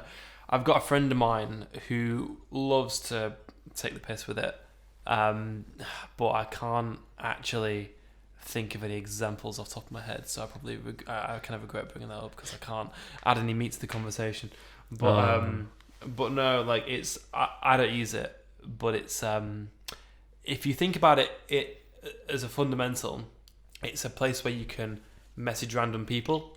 So there's an opportunity to have some fun there, and just I don't think you should take it too seriously. Yeah, exactly. Like, it's amazing that exists as a thing. Yeah. Like, you can, if you want to speak to a random person, whether it's learning about their slice of life or just to take the piss, you can.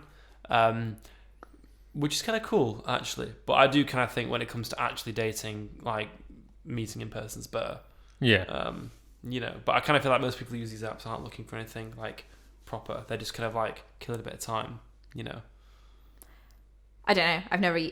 never. Well, I've not since uni, but I mean... Yeah, I don't know. But... Well, yeah, actually, yeah. When I was probably, like... In Tinder in its infancy, I think I used... But yeah, probably for less wholesome reasons. Fair enough. But, I mean... Yeah, no. I mean, I'm not using it. But it's the... Do they have, like, Tinder stores now where you can go to, like... What? Get merch that's like Tinder merch. I thought you were going to say, is there Tinder stores now where you can go and buy your date or something? Yeah, that's what I thought. When you said it, I was like, oh, so you could just like buy a profile to date and they have to... No. I mean, like, where you can get like caps, t-shirts, socks, branded. Who would buy Tinder merch? Well, I mean, in the shop, it looks really good, but as soon as you step outside, it looks tacky as fuck. Imagine going on a date and you're wearing a Tinder branded suit. I mean... The logo's nice. It's like a bit flame. Yeah, it's kind of cool. Like, it's adds a bit of flair to the evening. Adds a bit of flair to the evening. Yeah, man. There you go. Yeah, you see. Hey, 10 out of 10 for a bad pun. But I'm enjoying it. What do you think of the cider? I'm enjoying it. I actually quite like it. I've never had it before. Never heard of it. Really quite sweet, actually. Yeah. Not bloaty, but quite sweet. Do you drink much cider? I drink quite a lot of cider. It is... What would you normally go for? Have you heard of this before? I haven't actually. No? I'm not gonna lie. My favourite cider is from Aldi, and it's like £1.80 a bottle. Ooh, it nice. is. I think it's called like Weston's apple cider, something like that. What's that one that you get? Harry something. There's one in the co-op like that we can get. Yeah, it's like 8.2%. Yeah, this one's like 7%. It's really nice. It's just really appley. I don't care that it's stronger. It's more that it just tastes really appley. Well, and here's the really thing: nice. like, cider by default is apple, but I'd never normally get apple cider. I normally get like a Recorder like passion fruit or like a or like a wild berry or something. Tell you what my favourite is: Old Moot, strawberry and pomegranate. Mm-hmm. Oh, I don't think I've tried that one. It's so good. The one that I love is the pineapple and raspberry. That's delicious. I recently just went through every single bottle I could find. They do like 3 for $5. Like, I'll have one of these, I'll have one of these, I'll have one of these. There was one like raspberries and something, and it just tasted like sherbet. Mm. Right, I will be honest. I am desperate for a wee. All right. Would either of you mind if I just like quickly went? You have to hold it in. You do. That's the podcast. Yeah, but here's the problem, right? So because there's 3 of us now, right? When it was just me and Chris, we used to have the hour marker, right? And it would scare the fuck out of me. And then it'd be a case of, right, we know that we need to end this quite soon, okay? But now there's 3 of us, we try and like... We're being quite liberal on the timing. Well, we're not trying, we're just chatting, but because there's 3 mouths, there's more to... So, like, I have no idea how long I'm going to have to hold this thing for. I can, but it's not pleasant. I'd say about 15 minutes. 15, 20 minutes. That's, that's doable. how you guys doing in that department? Are you all right? Like, I don't need to go. Yeah, no? My bladder's absolutely fine. Yeah. It's Thank really, you for asking. really irritating. Like, God damn it! Like, when did I become an old man? You know, my hair's receding. Like, my bladder's weak. Like, shit. Lockdown has not been kind to me. I think this is what you get for being the only guy in your family. Yeah. Well, in saying that, yeah. good news this week. There was a guilty verdict on the. George Floyd. Yeah. Why is it taking so long? Oh, I think that's just the legal process in America, though. Yeah. I don't think that's like a question of anything else. I think they've. I mean, because what, it was a year ago? Yeah, it was. Yeah, man, it was nearly a year ago. Yeah, it was basically a year ago. Well, no, because a year. So I remember a year ago from now, I was watching a lot of Tiger King. Like, that was really like that. Yeah, that was the thing. That is peak lockdown memories right there. And then it was Power around. fucking basking. It was around. When was it now? I want to say middle of June, beginning to middle of June at time, is when the George Floyd thing happened. Mm-hmm. Terrible thing. But I mean, fuck it, I've got 1 year, man. Like, why the hell? Like, what the hell are they doing? They were getting They witnesses, spent a long testimonies. time, I believe, getting the jurors, because you have to. It's really, from what I understand, I have no I know nothing about the legal process in America, but I think, in order to be a juror, you have to be impartial. So in order to get someone or a group of people that were extremely impartial to the case, it took a lot of time. I bet it did, because it was such. People were pissed, man. I mean, there were riots. Yeah, man. Like that. How do you find people who are just like, nah, you can't, especially when it's like that. Everyone's so passionate about it. I mean, even all the way here in Manchester, we had murals. We had riots as well. Like, Small. not I riots. wouldn't call it a riot. Protests. We had protests. Yeah. Peaceful protests. Extinction Rebellion. Ooh, what have they been up to? So there was a thing this week about Extinction Rebellion, and they were They were basically protesting, and they were in London, and they were hammering flyers. Like, they were nailing flyers into glass on this building. That's They were not going to hammering work. into glass. Well, no. So the whole point, right? Rather than sticking it with blue tack, right? Right. To make a statement, they wanted to hammer it with nails into the glass to smash the glass, but of course it's safety glass, so it's not going to shatter. It's all smashed, but it's not going to fall on the floor. Yeah. So you've got these posters for Extinction Rebellion, and they've hammered it into the with nails. And like, I'm on Twitter, and I use Twitter as a way to get a feel for what the general vibe is, the general opinion is on this shit, and it's not the best way to get a general public opinion on things, but it gives you a bit of an idea. And most people were saying, what the fuck are you doing? You're literally just vandalising at this point. Do you understand how glass is manufactured? You're actually doing more damage to the environment because of the current manufacturing process for glass. And plus, like, if you're hammering glass windows of a bank building, they're not going to give a shit. Glass is quite cheap. Yeah. What you want to do is get your pension and move it somewhere else, because that's going to cost them billions. Yeah. So it's one of those things. What are your opinions on the movement? Honestly, I just think it's shit. Not on this specifically. I think it's a bit of a shit show what they did this week. But in terms of, like, in general, the movement. I think it's a bit shit. Yeah. I understood the question, sir. All right.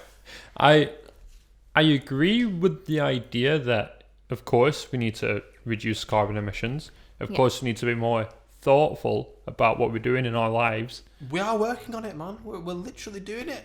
We are. Yeah. We've got goals. We've got the Paris Climate Agreement. Yeah, man. To cut emissions, all that stuff. It takes time. And then they're just here. It takes time. I believe a while ago they were blocking tube trains from leaving. Yeah. It's like, well, this is probably one of the greenest ways to get home in London. Yeah, and you're like, fuck you. Yeah, I don't necessarily disagree with what they stand for. I think their methods of protest leave something to be desired. Yeah. So, when I was at uni, there were a lot of people on my course and similar courses to me in their spare time making like short documentaries as like a bit of a passion project kind of thing.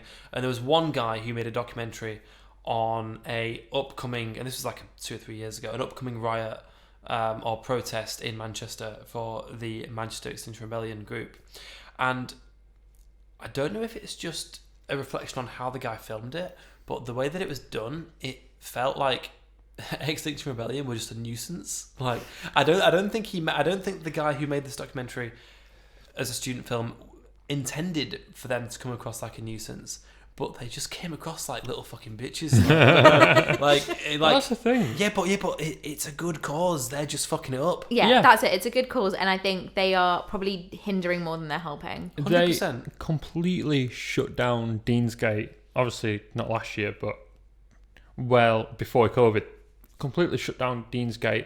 Brought in loads of hay bales and stuff. Yeah. And I'm walking through the area, fucking sneezing my ass off because I've got a hay fever. Living in a city, I don't have to deal with that shit. Yeah. And then suddenly there's a fucking hay bale in the middle of the fucking road.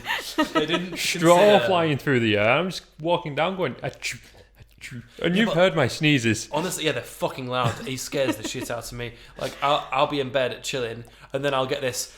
Oh, and I'm like, fucking Christ, like, just please learn how to sneeze better, man. I know it's difficult, but it is possible. When I got a job working in a shop and I was scanning people's groceries, I didn't want to sneeze on their fucking vegetables. Yeah, I didn't want to do that. So I learned how to sneeze different, and I do believe it's possible. I work in a bar. I'm not allowed to sneeze in front of the guests. How do you think I feel? Look, that's why you sneeze so loud. You've got to hold them all in. I gotta hold it in. Blood explosion. And when I get a second, I'm like, I gotta go. Yeah, but when you sneeze, you let the pressure out, but it hurts you, man. Like when I sneeze,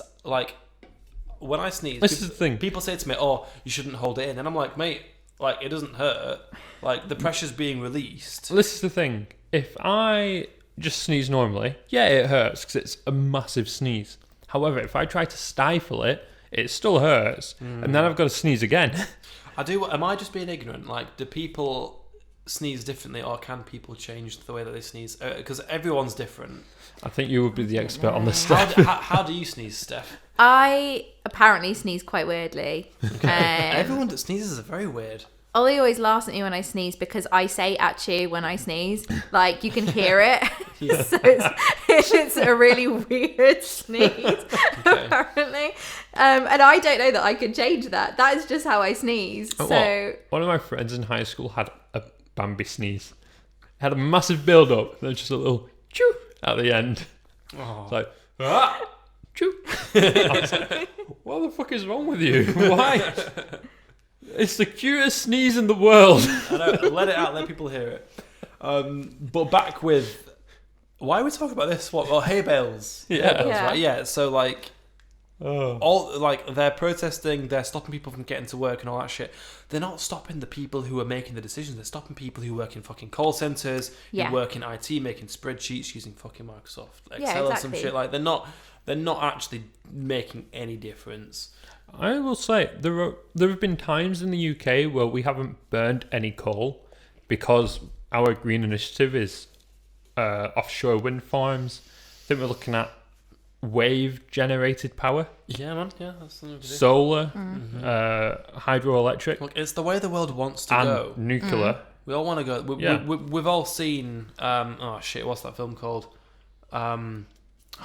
Interstellar. We've all seen Interstellar. Yeah, we have not. I don't want to work on a farm. Watch it because I have to. It's great. I've watched the first half hour. We're lucky today that if you want to work in a certain industry, you can just go and do that. But in that film, I think it took place in like the 2070s, 2080s, where basically it's a case of, we don't give a fuck what you want to do for a career. We need farmers. The world's fucked. It's dusty as shit. Like we need to get some crops. We need to get some fucking aubergines. Get some pineapples. It doesn't matter. Like I would hate a future where it doesn't matter what you want to do. We need farmers. You got to work on a farm. I mean, hopefully. The tipping point surely will be when green energy becomes more profitable for mass corporations. 100%. Yeah, that's it. That's until that point.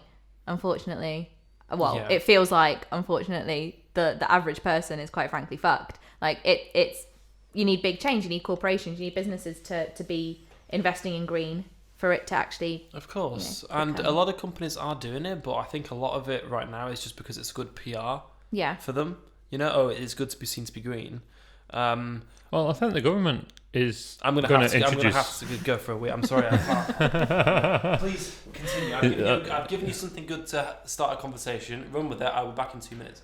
I think the government themselves are introducing fines to, like, if a corporation doesn't hit a certain point, they've got fines to, like, well, if you don't meet your targets, you're gonna have to pay a fine to meet your targets. Yeah, I mean, I hope so. But the thing is, it's always the thing with corporations is that a fine to them might not necessarily mean very much. Yeah, and there's that thing about who was it? I'm gonna say Jeff Bezos. I don't know.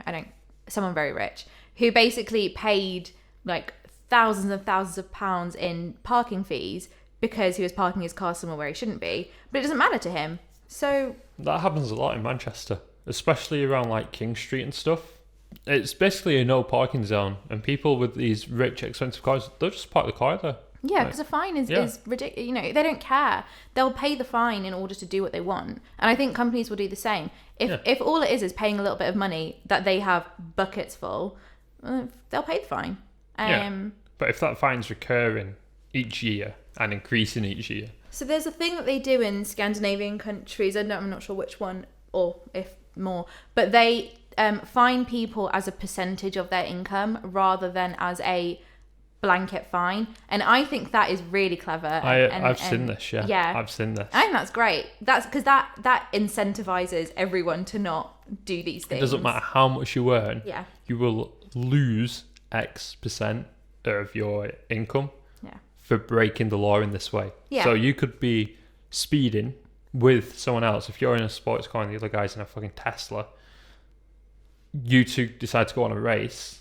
Obviously, Teslas can build up speed pretty fast, but sports cars sound sick. Yeah. And you do this little quarter-mile drag race, and the police catch you. The guy in the Tesla is your everyday working guy. You'll get like £100 fine. The guy in the sports car is a multi-millionaire. He's going to get £10,000 fine for the same crime. Having a proportionate system, proportionate system like that, it just makes so much more sense. I feel like we should introduce something like that here. We should. Yeah. Well, I think it's a good thing. But again, I don't think that will happen. Certainly. In saying that, we had something here about what the UK should do on the world stage going forward. Obviously, we're not part of the EU anymore. So how do we make our mark in the world? Join the EU. Yeah, rejoin the EU. Yeah, that'd be a good start. The European fuck up England left. They learnt their lesson. Well, no, like I mean, sorry, that wasn't really very valuable. I just kind of made a lot of noise. Listen to me, please. All I want to see is a world where there's no borders. If you want to work somewhere and you think you can add value, you should be able to do that. Why are you putting up walls and shit? Yeah. But then that said, obviously we've got Elon Musk wanting to go to Mars, right? And the current way that that's going to work, if you've got Martian cities, bear with me, I'm going on a tangent, but I will full circle. Is you've got obviously bubble ecosystems dotted about the planet, right? Because obviously it's not been terraformed. There's no air on Mars. Bear with me, I will come back. So there's physical barriers there. So if we move to Mars, there's going to be borders up by default, right? So that'll be shit.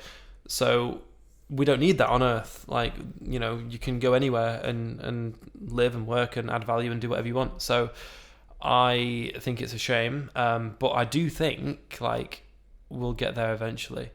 I don't know if that adds any value to the discussion. I just came back. A tangent that will go full circle, but I don't know if it adds anything. Yeah, sorry. Well, I don't know. What do you think? Like, I mean, I agree with the idea that we shouldn't have borders. Borders should exist, but not for the purposes that they do now. Yeah. Like, obviously with COVID, a border is good to be like, well, this is a line between this native population and this native population. Yeah, if you want to be nationalist, I think it's good that there are different cultures in different parts of the world. I want to one day go to Japan and experience their culture. Now, their culture is very westernized, but they've still retained a lot of the traditions, and especially if you go to, like, you know, places around the Kyoto region, you know, beautiful, but obviously it's, you know, heavily westernized. And I do think maybe 1,000 years from now, there'll be less defined culture in different parts of the world because we'll become just one a bit more civilization. But then we'll be a union, we'll be, together, and that'll be a nice thing, as long as we don't forget our roots, I feel. But if I'd like to go and work in Spain for a bit, I'd like to be able to do that. No, I can't. There's a lot of red tape and a lot of bullshit involved. So, that's a bit annoying, but... And obviously vice versa. Yeah.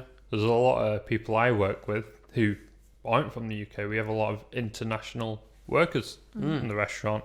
I'm actually one of the few native English speakers that work there. Out of maybe 100 staff, maybe 5-10% are actually British. And now we won't have access to that anymore either. Yeah. Is it going to be a problem in your workplace? We don't know. It could be. Yeah. Could not be. Because we've got a few international colleagues of where I work. But the thing is, they're fucking sick at what they do. They're very skilled. And they're an asset to the company. So, if they had to go, it'd be like, what the fuck? Like, they were very good at what they did. So... You're losing access to a wider skill market. Yeah, 100%. And I mean, like, when it comes to like being doctors, I kind of feel people in this country aren't like...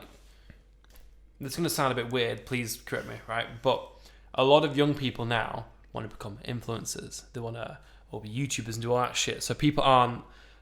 or maybe they want to do more creative work like what I do, or they want to... I don't know, work in manufacturing. I feel like there's less onus on people who want to become doctors in this country.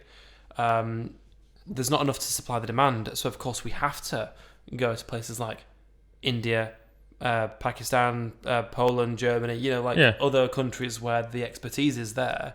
But there'll be a time when those countries want to retain their skills, and they won't want to let us have them. I believe a problem we've got here is the amount we pay our professional healthcare people is far less than the global average.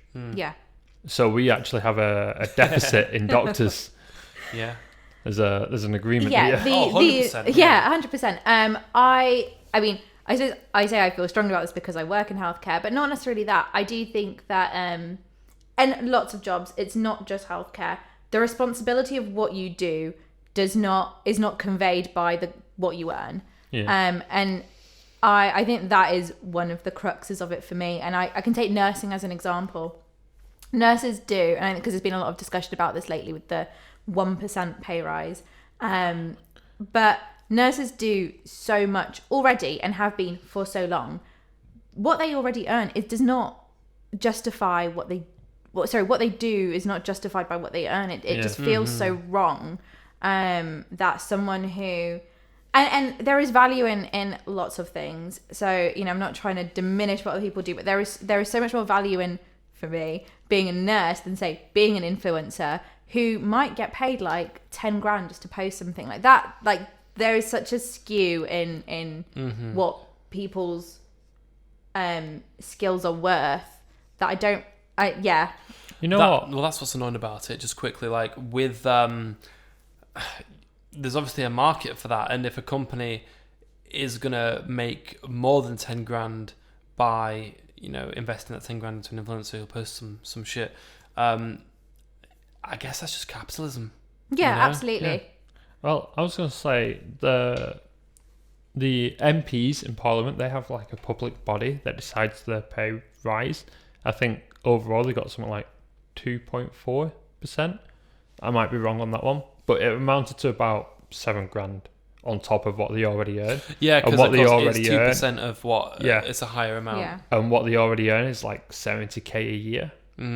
Whereas nurses who have been told by the PM that they are the bread and butter of the society right now get a 1% pay rise from bottom of the barrel wages.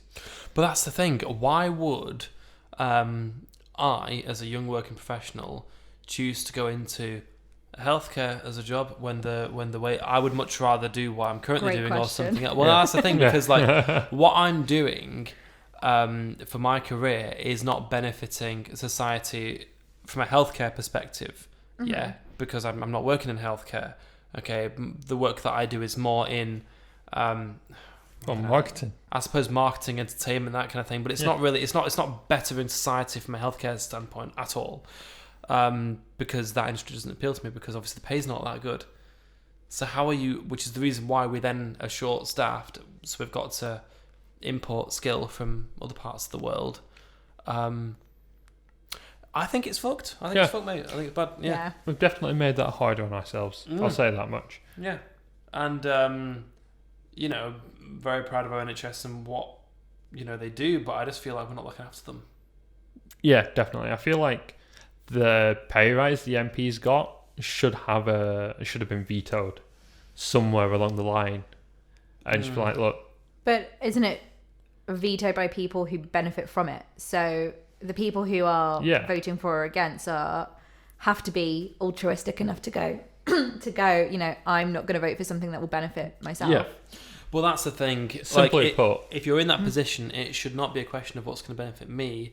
It should be a question of what's going to benefit the country, because in turn, that will benefit you. The country would benefit from higher paid nurses. More full stop. Selfless people, being in positions of power. That is the problem. We've not got enough of that.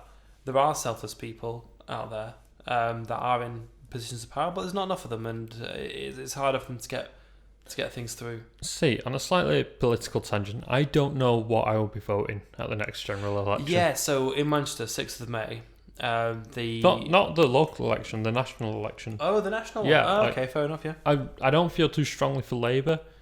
Definitely don't feel Conservative. But I don't know enough about the other political parties, because as much as we don't like to admit it, we do have a bit of a two-party system. Yeah, we do. But I mean, definitely in that case, do some research. I'll be reading up on things. Yeah. Yeah. It is annoying when it's like, last time I did actually vote Liberal Democrat. People I do know personally were pissed off at me for doing that. But I had my own I had my own reasons for doing that, and they're entitled to their opinion, because I looked into it and I felt like my personal views aligned with that party at the time. That might not be the case anymore. I don't know, but I need to do some research. But what's annoying is the fact that it's a lot of people just they don't put in much research when they vote, and you think to yourself, oh well, fuck it, what's the point? But you still should vote anyway. Yeah. Yeah, you should. You shouldn't vote. You shouldn't not vote just because won't make a difference, because if enough people who didn't vote because it didn't make a difference voted, then it would make a difference. There's countries that have made it a crime to not vote. Really? Yeah. That's interesting. To be fair, that's what we should have here. Because if you do not vote, you get fined. Obviously, if you have a legitimate reason not to vote, you had a sudden medical emergency. I think a lot of people don't realise voting is integral to any societal change that you may want to see. Yeah. Loads of people don't vote because they're sort of apathetic towards it. Oh, it won't make a change. Or there's no point. But that is the attitude that you can't complain then, can you? Yeah. And it's also the attitude of, well, if that's then there won't be a change because people aren't voting. If and then there's the sort of a similar thing to what you said was, well, I also voted Lib Dem in the last election, and no one really gave me shit for it, but a couple of people were like, well, what's the point, because they're not going to win. So but and that's the point for me, because if I voted based on who I thought was going to win, then that's a ridiculous reason to vote. And I think there are more people who would vote for smaller parties, like Lib Dem or Green or whatever, that feel that they can't because it's a wasted vote. Only if you that's the irony. It's like a paradox, I suppose. Yeah, if you think it's a wasted vote, you are in turn wasting your vote voting for something you don't believe in. You're wasting your vote voting for a party that's more likely to win because of your vote. If you just voted for what you genuinely believed in, that's the mad thing. We had to have a coalition government not too long ago because the spectrum was that split, and obviously Conservatives ended up in power from that. It means that they take longer to get done. Yeah. No one can make a decision. We saw that with Brexit. It was a fucking shit show. I believe Lib Dems kind of had a big loss in seats from that. Yeah. I mean, look, the whole thing with politics is there's no there's no right way of doing it. Some parts of the world are better being more to the right. Some parts are better being to the left. Some parts are better being more, what's the word? Not unionist. Well, not communist, but socialist. Oh, socialist. Socialist, yeah. Well, you know what? It depends on the country individually. There's no right way of doing it, and we're still trying to figure out. Like you said before, we have a local elections coming up for Manchester. One of the candidates in the little booklet we got to explain it was for the English Democrats. Okay. And just reading that, I went, no, fuck you. I don't stand for this. Just from the name of the party. I've not read it. I don't know anything. I mean, so do you know? Did you look into what they do or like what? The literal motto was the English Democrats. Shall I get the pamphlet? England first. Yeah. Do you want me to get the pamphlet? No. The whole thing. I'm going to get the pamphlet. The whole thing was to put England first. I went, no, fuck you. Britain first. Yeah, because I remember reading that as well, and I actually don't remember it, and it's always like I've blocked it out of my memory, because I remember reading it and going, well, I'm not going to vote for that, I'm not going to vote for that. Oh, okay, that one I might vote for. It's kind of how I went through it. But yeah, I remember reading it, and then at the end of it going, what? Like I know who I'm going to vote for. I'm going to vote for Andy Burnham. End of story. He's done so much London for hospitality. When we started this podcast, we said we wouldn't get political, and here we are, right? But I'll let you finish. Sorry for cutting you off. Yeah. I'd vote Andy Burnham because he stood up for hospitality. He was like, well, you're trying to introduce tier 3 restrictions without any backing, like any scientific backing to kind of support that. You're just like, nah, fuck you. And that's what it felt like for a lot of the North. Like, you're just saying, fuck the North. If it's the North, we get locked down, everyone else stays open. But as soon as it gets bad in London, everyone gets locked down. So, who's this geezer here? Stephen Morris, English Democrats. Vote for Stephen of the English Democrats. Make Greater Manchester police fit for purpose. Yeah. I will make our local transport system fit for purpose. Make sure planning looks at long-term sustainability. And then health and social care. So he's got like different things going. You know what's weird? I'm not going to read it all, but no. You know what's weird? Every single person basically says the same thing. It's different wording of the same thing. I would read it, literally every single one, and I think I got to like the third one, and I was like, okay, so they want to reduce crime, make transport better. What was the other? There was like housing in the greenbelt area, something like that, and I was like, they all do say the same thing. Right, and just for transparency, right, like your guy Andy Burnham, okay, who I did vote for last time. I will be honest, right? He's our guy, but he's got the same shit. Reduce homelessness. Yeah, but look, this is what he's delivered.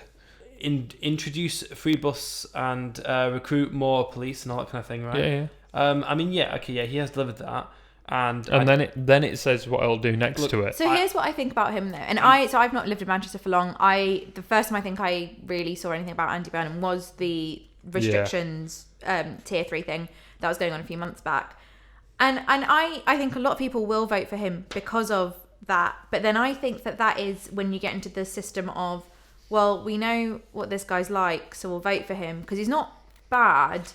But and then you get to the thing of, well, could there be someone better? But people won't vote for them because you're kind of used to what you have. You do get like a reserve vote, if you like. Like you vote for who you want, which is probably a full vote. Yeah. Then you get like a secondary choice, which was probably worth half a vote. I don't actually know how it works, but I think if someone gets enough secondary votes, I think you have to meet a threshold overall to win, at which point if the person who has the most votes at first doesn't meet that threshold, they tally up all the second votes, and then if they add them to the first, and then whoever has the majority wins. But I have no idea who I'm going to vote for. Melanie Horrocks, a green voice for everyone, right? Transport that connects, planning for communities, not just for houses, fighting for everyone's rights, so of course LGBTQ and so on, because she's got a flag there, that's why I'm saying it. Green voices change the conversation. I don't agree with what's everything the that difference between what we are doing right now under Burnham and what everyone else is saying? Why? I think that's the thing there, isn't it? But then also you've been given a task. You have an A5 piece of paper to convey your message that you want for the next however long it is until the next vote. What do you put on it? You know what? There's a guy in there who just said, "Go look at my website." Yeah, I saw that. And then I didn't because I was like, I'm not going to do that. I think it's that guy. What, Marcus Farmer? Another. Yeah, it is that guy, Marcus Farmer. Nice. He's just like, this is. I think that's going to lose me a lot of votes because I can't be bothered to look at his website. And I'm not going to do it. I should, but I'm not going to. To me, what's important is, right, like, you've got the Metro Mayor of Manchester, but that mayor is going to be a small piece in the puzzle for the whole country. So it's who can shout the loudest to get your message as an individual through to government, like, effectively. Because it's all right having some guy who can make, like, you know, good buses and shit, okay?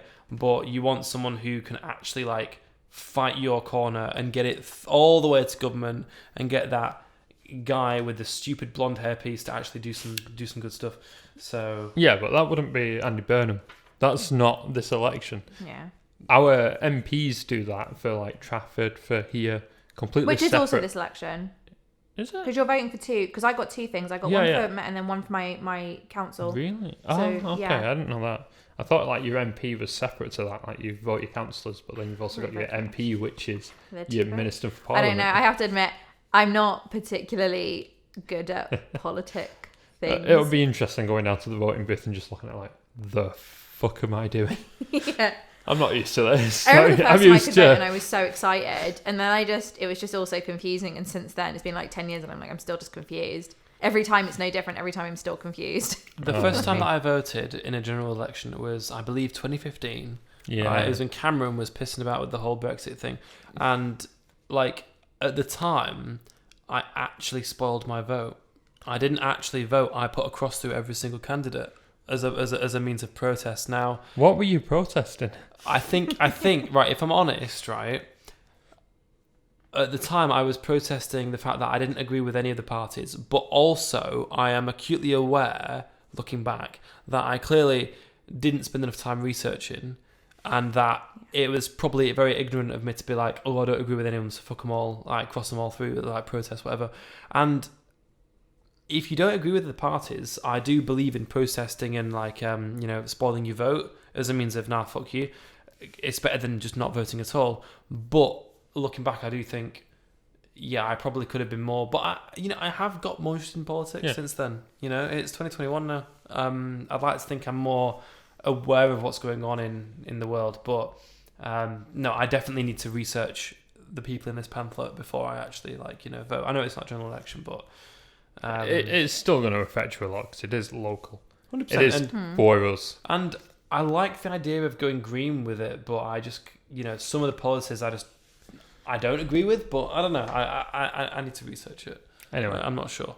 On that slightly political end, I think we keep going back to it, man. We need to I don't know. What do you think? Do you think it's a good thing or a bad thing? Like going political? To be political? Yeah. We said we wouldn't do it. But we always do it. I think we touch on it, but we don't go in depth, and I think that's a good balance. Mate, I got the pamphlet out. True. Do you think it's a bad thing, or? I don't think it's a bad thing. I think.